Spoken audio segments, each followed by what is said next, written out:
اس ماہ میں زکوٰۃ دینا زیادہ پسند کرتے ہیں، وہ اس لیے کہ جس طرح میں نے حدیث مبارک آپ کو سنائی کہ اس میں نفلی عبادت کا ثواب فرض کے برابر ہے اور فرض عبادت کا ثواب 70 فرض کے برابر ہے. ٹھیک، تو جو زکوٰۃ کا 1 روپیہ اس مہینے میں دیتا ہے اس کی خواہش تو ہوتی ہے نا کہ مجھے اللہ تعالیٰ اس ایک کے بدلے 70 روپے کا ثواب عطا فرمائے.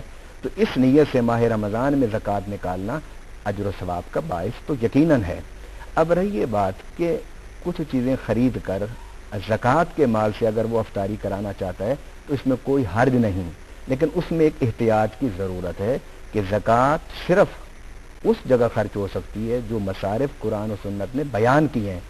وہ ہیں فقراء، مساکین، یتامہ، 8 مصارف قرآن پاک میں بیان کیے ہیں.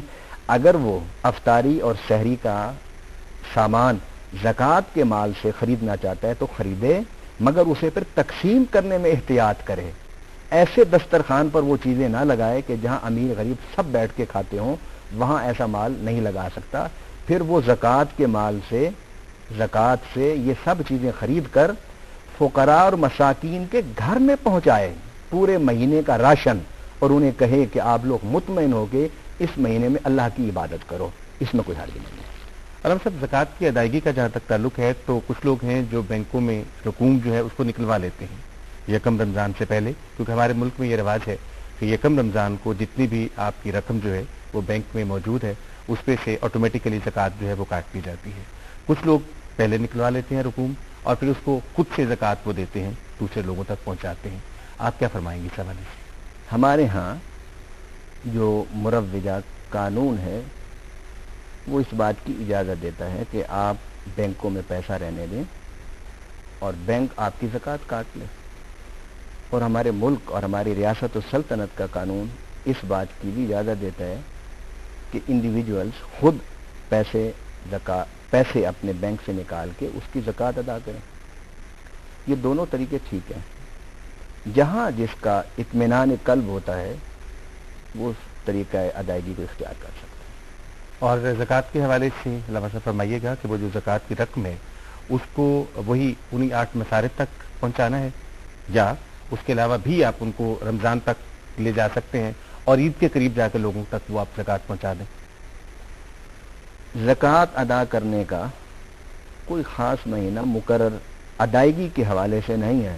جی، اجر و ثواب کے حوالے سے جس طرح میں نے بتایا کہ ہے بھئی رمضان میں زیادہ ہے تو وہ رمضان میں ادا کر دیں. ویسے انسان جب چاہے جس وقت چاہے زکوٰۃ ادا کر سکتا ہے.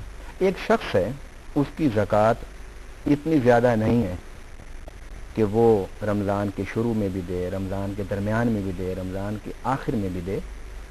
اس کے لیے شریعت کی اور فقہ کی ایک بات میں بتاتا ہوں کہ فقہاء کرام نے لکھا ہے کہ ایک انسان اگر آنے والے 10 سال کی بھی زکوٰۃ نکالنا چاہے اندازے سے تو نکال سکتا ہے زکوٰۃ.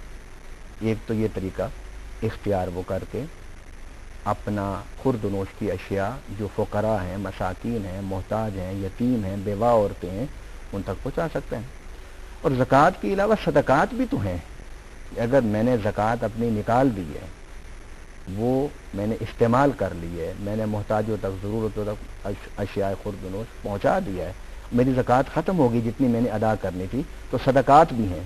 اور نبی پاک صلی اللہ علیہ وسلم نے صدقہ کے بارے میں فرمایا الصدقہ تو ترد البلا، کہ جو صدقہ ہے وہ آنے والی مصیبتوں پریشانیوں سے انسان کو نجات دیتا ہے. اس لیے کہ ایک انسان اپنے رزق حلال اور رزق حلال میں سے پیسے نکال کر دوسروں کے جب دکھوں کو دور کرتا ہے، اللہ تعالیٰ فرشتوں سے کہتا ہے کہ یہ میرا بندہ کتنا اچھا بندہ ہے کہ یہ اپنے کمائے ہوئے مال میں سے اپنے اوپر، اپنے بچوں پر خرچ کرنے کے ساتھ ساتھ یہ دکھی انسانیت پر بھی خرچ کر رہا ہے. اے میرے فرشتوں، تم اس کے دکھوں کا ٹالنے کا فیصلہ اس کے نامہ اعمال میں کرو. بہت خوبصورت بات علامہ صاحب. اچھا، شعبان میں روزے، نفلی روزے جو ہیں وہ رکھے جاتے ہیں تواتر کے ساتھ. کچھ لوگ ہیں روزے رکھتے ہیں اور کچھ لوگ جو ہیں وہ درمیان میں سے چھوڑ کے روزے رکھتے ہیں. یہ بھی ایک استقبال رمضان کی تیاری ہم کہہ سکتے ہیں اس کو. لیکن ہم نے یہ سنا کہ آخری دنوں میں روزے نہیں رکھنے چاہیے، شعبان کے آخری دنوں میں روزے نہیں رکھے جاتے. آپ کیا فرمائیں گے؟ نبی پاک صلی اللہ علیہ وسلم کا اس مقام پر ایک ہے معمول، آپ کا عمل، اور ایک ہے آپ کا فرمان. حدیث مبارک میں نبی صلی اللہ علیہ وسلم کے بارے میں صحابہ کرام کہتے ہیں کہ پورے سال حضور صلی اللہ علیہ وسلم ہر ماہ کچھ نہ کچھ روزے رکھا کرتے تھے، مگر جن 2 مہینوں میں پورے روزے رکھتے ہوئے ہم نے دیکھا، ایک تو رمضان اور دوسرا شعبان، آخر شعبان کے 1 دن یا 2 دن نبی پاک صلی اللہ علیہ وسلم روزہ افطار فرمایا کرتے تھے، یعنی روزہ نہیں رکھا کرتے تھے۔ یہ ہے حضور صلی اللہ علیہ وسلم کا معمول۔ اور ایک نبی پاک صلی اللہ علیہ وسلم کا حکم کہ جس میں نبی پاک صلی اللہ علیہ وسلم نے فرمایا کہ تم شعبان میں روزے رکھو مگر نصف شعبان کے بعد روزے چھوڑ دو۔ اس میں ایک حکمت ہے کہ آنے والا مہینہ جو ہے اس میں تو آپ روزہ چھوڑ نہیں سکتے، وہ تو فرض ہے۔ اگر آپ اس مہینے بھی روزہ پورے رکھتے ہیں اور آنے والے مہینے میں آپ نکاہت، کمزوری جسم میں محسوس کریں اور لاغر اور بیمار ہو جائیں کسی طبی وجہ سے، اس سے بہتر ہے کہ آپ نے آدھا شعبان روزہ رکھ لیے، اب آدھا شعبان روزہ چھوڑ دو اور رمضان کی تیاری کرو اور رمضان کے روزے رکھو۔ نبی پاک صلی اللہ علیہ وسلم نے خود روزے رکھے ہیں پورے شعبان کے، لیکن امت کو یہ سہولت دی ہے کہ تم روزے افطار کرو۔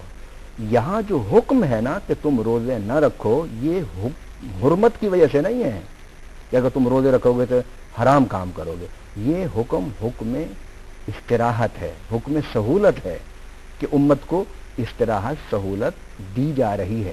میں ایک اور مثال آپ کو سنانا چاہتا ہوں، بتانا چاہتا ہوں کہ حضور صلی اللہ علیہ وسلم نے صوم وصال رکھے۔ صوم وصال وہ کہ آپ ایک دفعہ آپ نے روزہ رکھا، پھر چند دن مسلسل 3 4 5 6 دن تک آپ نے نہ سحری فرمائی نہ افطاری۔ صحابہ کرام نے بھی صوم وصال رکھنا شروع کر دیے۔ تو حضور صلی اللہ علیہ وسلم نے فرمایا کہ تم صوم وصال نہ رکھو، تم سحری بھی کیا کرو، افطاری بھی کیا کرو۔ میں اپنے رب کے پاس رات گزارتا ہوں اور میرا رب مجھے کھلاتا بھی ہے اور پلاتا بھی ہے۔ اللہ کیا کھلاتا ہے کیا پلاتا ہے، یہ اللہ اور اس کے رسول کے درمیان اسرار و رموز ہیں۔